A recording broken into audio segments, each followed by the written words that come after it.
Three treatment targets are a contract between really the doctor and the patient, aiming to control the things that will have most influence over their future health. And for somebody with diabetes, that's how well their glucose is controlled, how well their blood pressure is controlled, and how well their cholesterol is controlled. What is the evidence base for the three treatment targets? So we've been studying how to try and keep people in diabetes healthy for the last 20 years, from the beginning of the UK PDS study in the 1990s. And there are now 2 to 3 decades worth of studies of blood pressure, glucose and cholesterol in diabetes that all really confirm for the vast majority of patients this is the right pathway we should be taking. So with all that we know from the evidence, what is the expected impact of achieving the three treatment targets? I think clearly the most important thing is we expect our patients to live longer and healthier.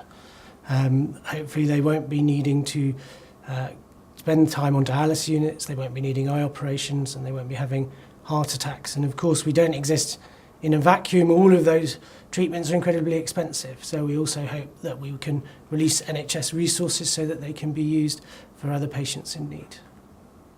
I think we need to recognise that there are 2 or 3 cohorts within our diabetes population, but that still doesn't mean that they can't each have a target, and we should be aiming to do our best by achieving that target in these groups. If I walked into a surgery, I would very much want my diabetes treated to a HbA1c of 48. Whereas maybe if my father walked in, who's a bit older with some other health problems, I'm aware that approach might not be the same. And I think that's actually common sense to all of us. And I think that the 3Ts approach allows clinicians to quite rightly use their judgment and their understanding of their own population. What are the risks of slavishly adhering to the targets?